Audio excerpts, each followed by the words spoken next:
आज सरोजनी नायडू की जयंती है। सरोजनी नायडू के नाम से हर भारतीय परिचित है।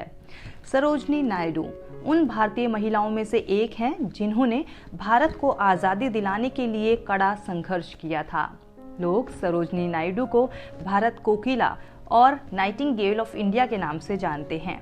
नमस्कार, आदाब। मैं हूं मुमताज़ खान और साहित्य तक में आपका स्वागत है। भारतीय सेनानी, लेखक और भारत की पहली महिला गवर्नर रहीं सरोजनी नायडू ने बचपन में ही अपने हुनर का परिचय दे दिया था। जब वो 12 साल की थी तभी वो बड़े अखबारों के लिए आर्टिकल और कविताएं लिखा करती थी। आज उनकी जयंती के मौके पर आइए जानते हैं उनसे जुड़ी कुछ अहम और दिलचस्प बातें।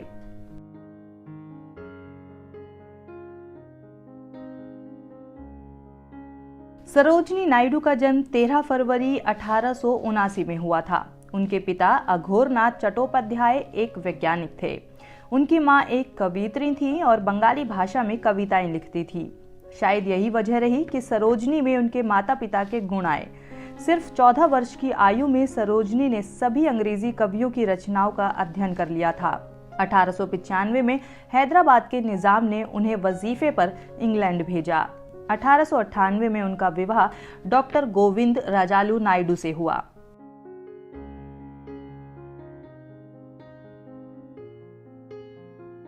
सरोजनी नायडू 8 बहन भाइयों में सबसे बड़ी थी।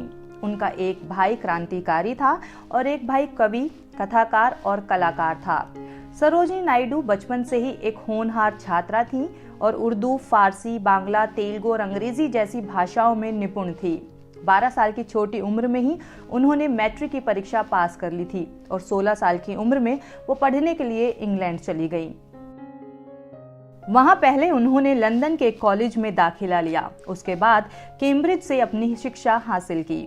उनके पिता चाहते थे कि वो एक वैज्ञानिक बने, पर उनकी रुचि कविता में थी।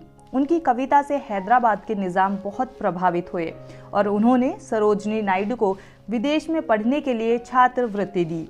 उन्होंने भारतीय समाज में फैली कुरीतियों के लिए भारतीय महिलाओं को जागृत किया। भारत की स्वतंत्रता के लिए विभिन्न आंदोलनों में सहयोग दिया। काफी समय तक वे कांग्रेस की प्रवक्ता रहीं।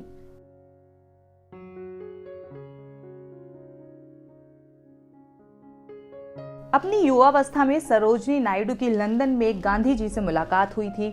गांधी जी जमीन पर बैठे हुए थे और पिचके हुए टमाटर, जैतून का तेल और बिस्किट से अपना रात का भोजन कर रहे थे। जिसके बाद सरोजनी नायडू पहले तो उन्हें देखकर हंसी और फिर एक मजाकिया टिप्पणी की।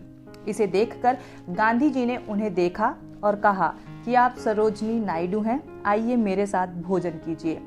ये प्रखर जवाब सुनकर सरोजनी नायडू गांधी जी की प्रशंसक बन गई और गांधी जी के मृत्यु तक वो उनकी अनुयायी बनकर रही।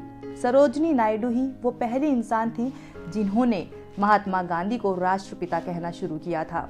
उनका फारसी नाटक मेहर मुनीर और कविता संग्रह द गोल्डन थ्रेशहोल्ड काफी लोकप्रिय हुआ था।